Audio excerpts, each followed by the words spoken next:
Hey, it's Lauren with Beadbox Bargains, and today we're going to be playing with the November Winterberry Wishes collection. So I'm going to be making a double-strand bracelet.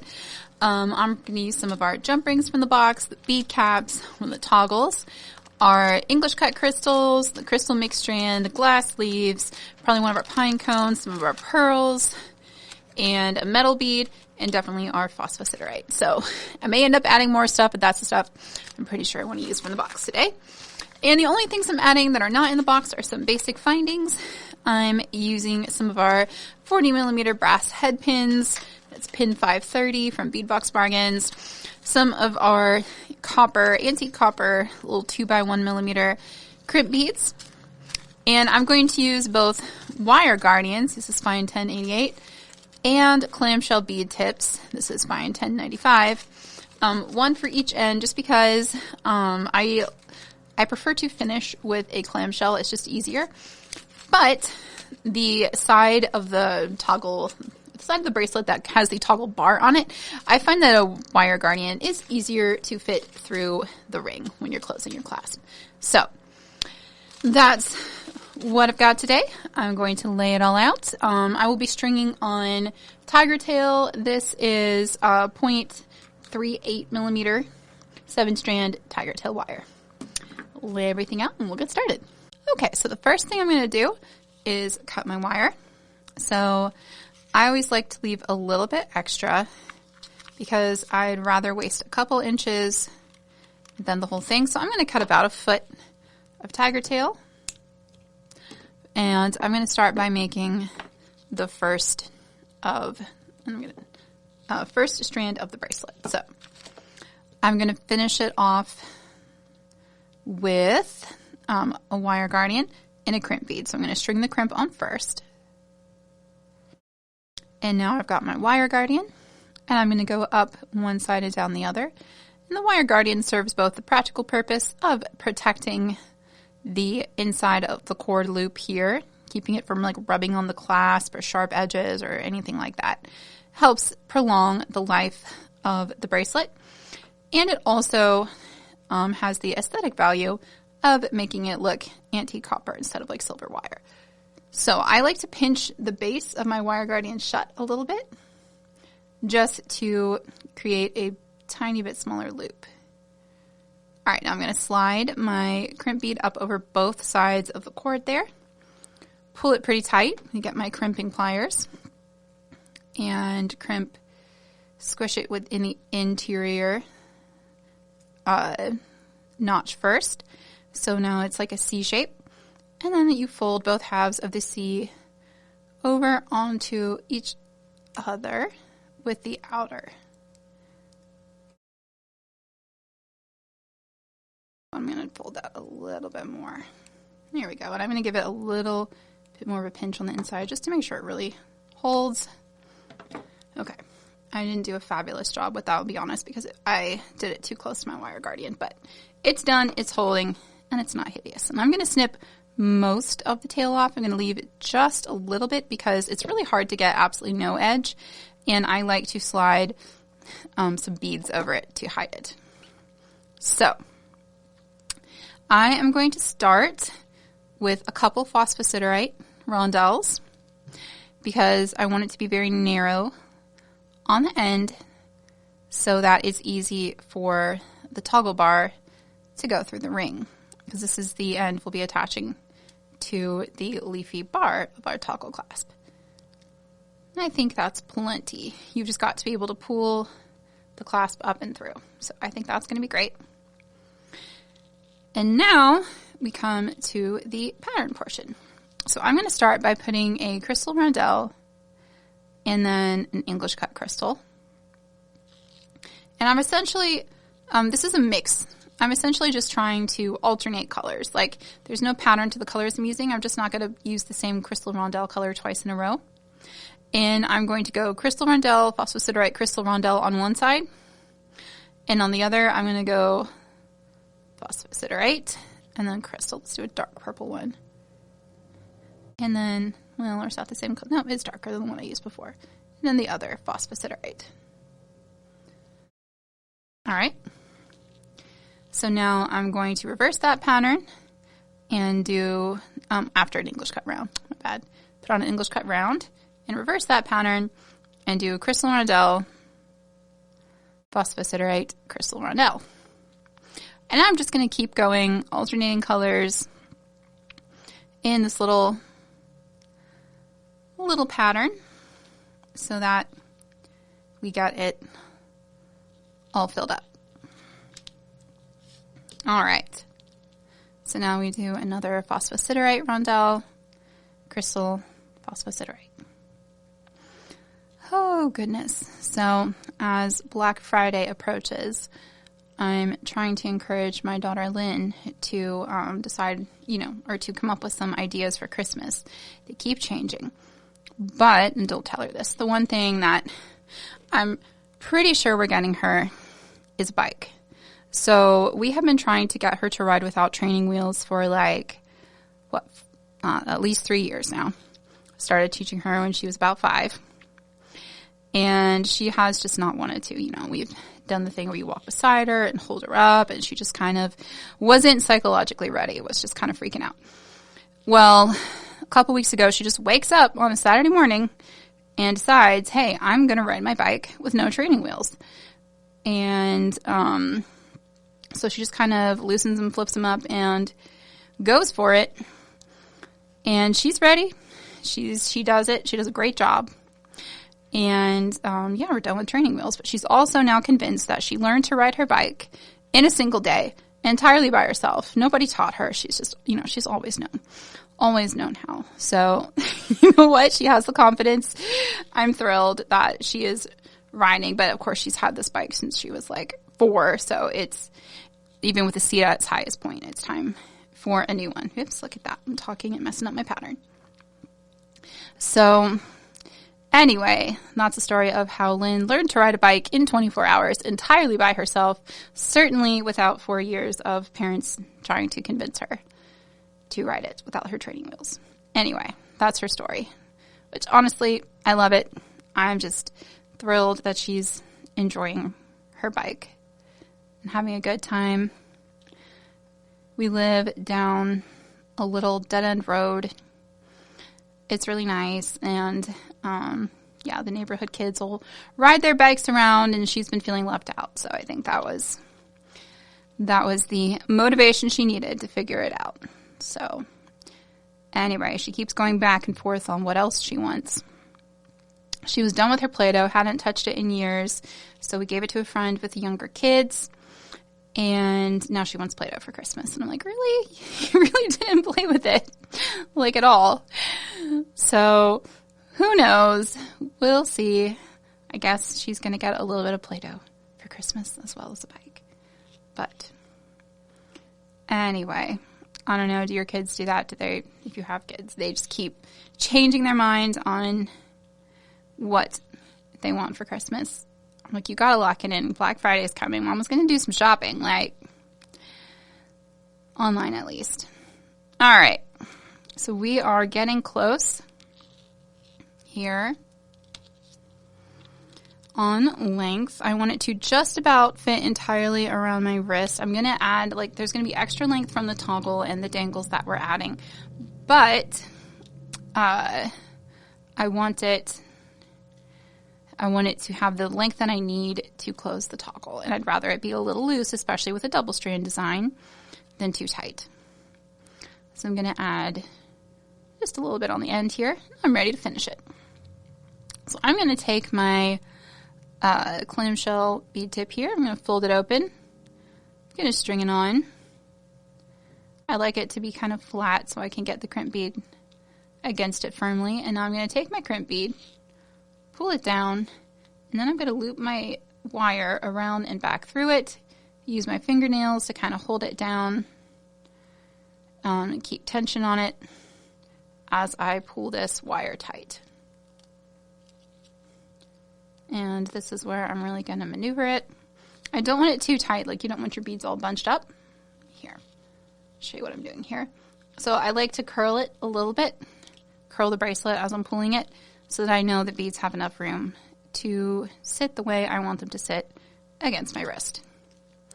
All right, that's pretty good. Now this isn't going to be beautiful because it's got a wire wrapped through it. It's not going to be the prettiest crimp in the world. I don't care. You're not ever going to see it again once that loop is closed, or that clamshell is closed rather.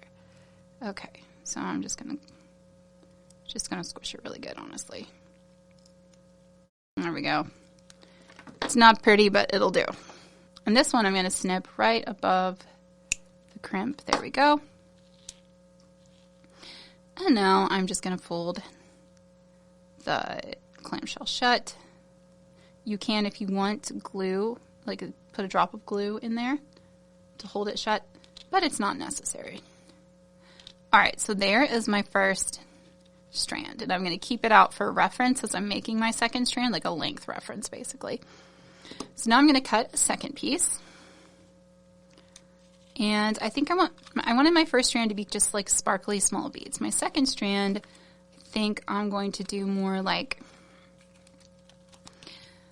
more of the pearls and the leaves. I want it to be kind of larger. I'll have one larger and one smaller. But I'm going to start it out the same way with a wire guardian. And then, well, crimp bead first. What am I doing? Crimp bead and then wire guardian. And then down the other side of the wire guardian. Pull that tight. And again, I'm just going to, let's see, just take my flat nose pliers and squeeze the ends of the wire guardian together just a little bit to make that loop a little more narrow. And now I'm going to slide the crimp bead over both sides. And now we will crimp with the inner notch first to make it a little C shape, and then the outer notch to fold that C shape onto itself. There we go. That's pretty nice. I am gonna give it just a little extra squeeze. Okay. Well, looks pretty good. And again, I'm gonna cut it down, leaving just a tiny little tail, about a 4mm tail or so, just to slide those first beads over. And once again, I am going to start it with 3 of the tiny phosphosiderite rondelles, just to make sure we have enough room for our toggle. All right. Let's see. I'm going to pull,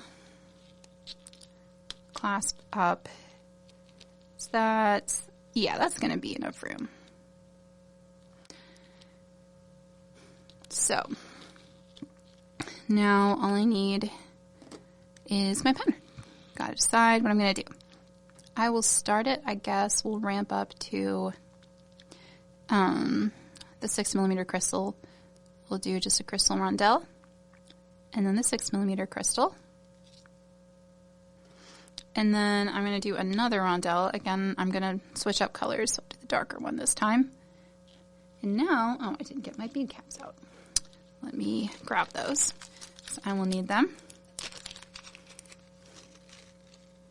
There we go. I'm going to do a bead cap, and then a pearl, a glass pearl, and then another bead cap. So there we go. And on the other side of that, I'm going to do a crystal rondelle, and now a phosphosiderite bead on either side of a glass leaf. So we'll do phosphosiderite, leaf, phosphosiderite. That's cute. And then I'm just going to do another English cut and another rondelle. Let's see, we'll do the pink this time. And we're going to go right back into that pattern. So bead cap, glass bead, bead cap, then another crystal rondelle. We'll do the dark purple, 2 phosphosiderite beads, one on either side of the glass leaf,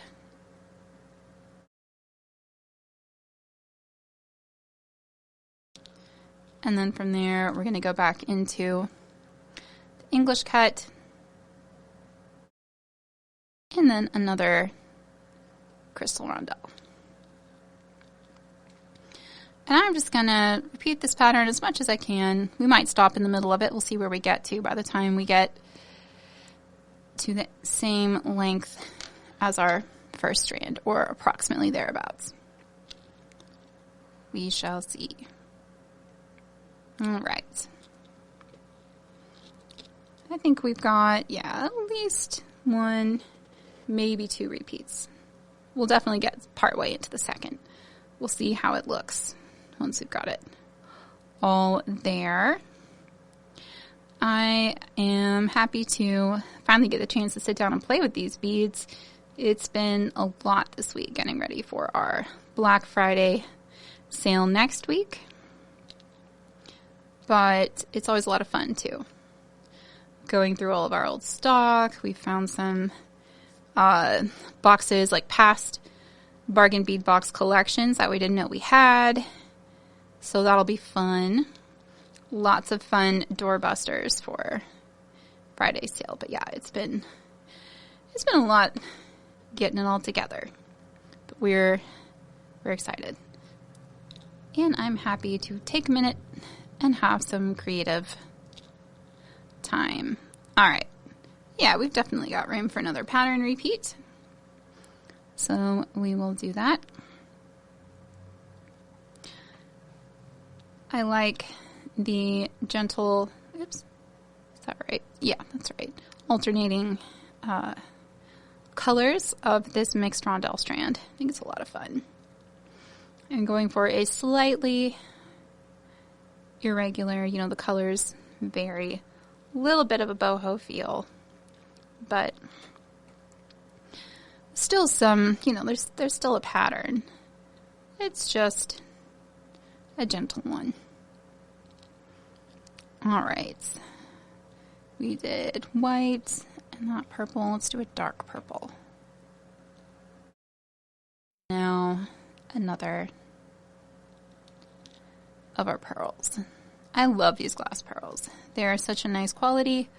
I've ordered some more from that manufacturer. We have a run in a bunch of different colors coming in, so I'm excited. It'll probably be spring before they get here, but I'm trying.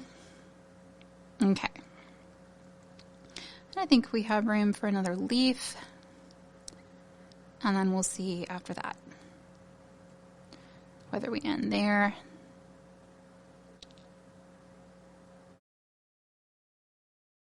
Okay, so if we pull these out, yeah, that's going to be about the same length. The larger one, the strand of larger beads is a little tiny bit longer, but I'm not mad about that. I like it to be a little bit longer. We could also, you know what, instead of the last leaf, we can end with an English cut, kind of how we started. Let me see how that looks. And then you go into, no, I like the leaf. I'm going to keep the leaf. They don't have to start and end the same way. It's okay. And if you prefer the English cut, you can absolutely just do that instead. Alright, so now I'm going to string on the clamshell bead tip, which I've opened up a lot, so it's fairly flat. I'm going to string on my crimp bead, and then take my cord end and go around and back through that crimp bead. And the reason I do that is it just gives the crimp bead more to hold on to. And I know some people like to make a little loop inside the clamshell bead tip. That's a great idea too, but I find it harder to enclose the loop in the crimp bead. Like sometimes the wire will want to show through, and it's a pet peeve of mine. I'm just not as good at that, I guess, getting the wire to close where I want it to. So, and I'm mangling this crimp bead, but it's okay. Again, it's got the wire running through it. It's not going to be beautiful. It doesn't have to be perfect. It just has to be crimped. Okay. That feels secure. So yeah, there's lots of ways you can do it. This is just the way I like. You can absolutely do whatever works for you. Okay, so now we've got our 2 strands. Now I'm going to get my jump rings out. We're going to start assembling. And I kind of want to make a couple little drops to go with it. On this side, we're going to have the flower ring, and on this side we will have the leafy bar. So I'm going to, by the flower ring, I think add a little drop, kind of like that, and maybe put a pine cone there too. I think that could be cute. So over the leaf drop, I'm going to put, we'll do one of the lighter purple rondelles. And I'm going to see if I can cram a phosphosiderite bead on here. I don't know if a whole size. Oh, look at that. That actually worked well. These are the 21 gauge brass head pins. All right, so I think I'll do those, and then I could attach this from a loop above it. I think that'll be cute. All right, so I'm going to take my little round nose pliers with a snipper on them. I'm going to trim down my head pin, curl it back away from me like that to make a hook. Grab the base of the hook and twist back towards me.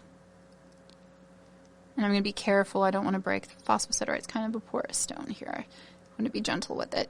And now I'm going to grab, so now I have like the bottom of that loop made. I'm going to grab the front and just kind of roll it down. And you can absolutely do a wrapped loop, like wire wrap it if you prefer. I'm just going to do it the simple way because that's what I'm feeling today.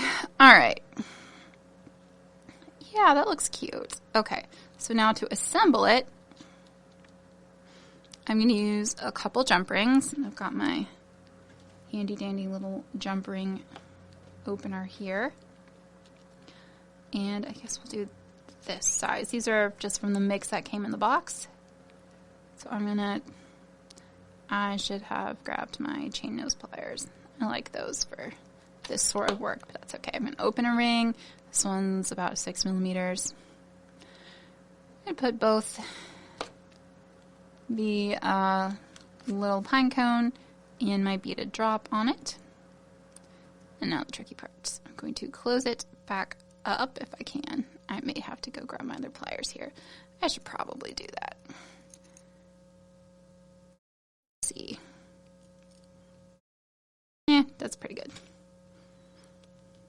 I go grab my better chain nose pliers. I have tendonitis in my wrist. It's acting up a little bit today, just with the weather change, so I'll be right back. Okay, so got my ugly old chain nose pliers. I know they're terrible, but they work. And I gotta do what works for me some days. And it just helps my grip as I'm opening these rings. Okay, so I'm gonna take this ring. I'm gonna run it through both of the strands here and then connect it to this loop here, and then also string on the clasp half. That works. If we have to, I'll put the clasp half on its own little ring, but no, I think that's nice. I think that's cute. There we go. So now all that's left to do is come over here, and I'm going to use a small jump ring for this. Maybe even a series of 2 small jump rings just to give it extra flexibility. Open it up and put both strands, wire guardians on there. I'm going to close it up. Go. If I can here. This might be a 2-plier situation. I'll grab my smooth flat nose pliers here. There we go. Getting the nose of my pliers in the way. Because I want this to be very tightly closed.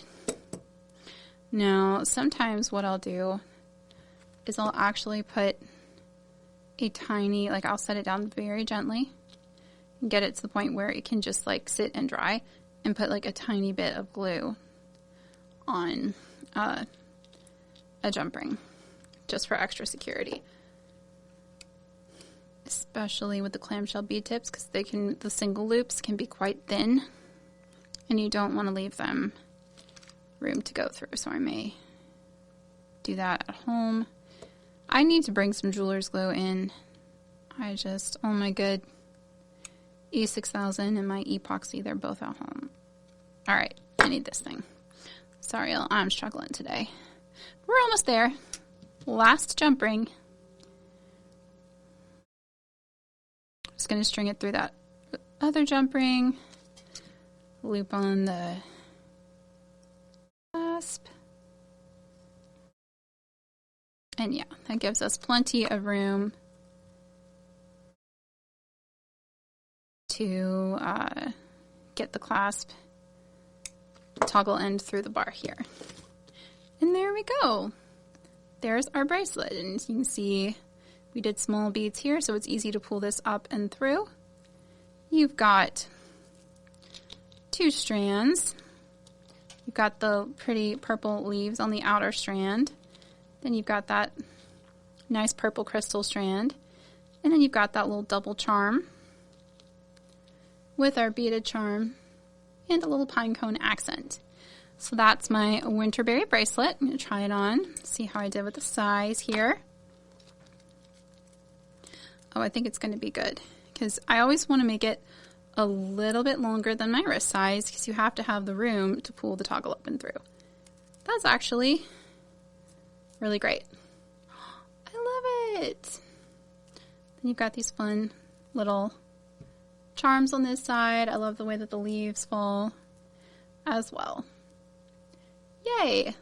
Well, thank you so much for hanging out with me today. I hope you enjoyed this project. I had a lot of fun actually sitting down and making something.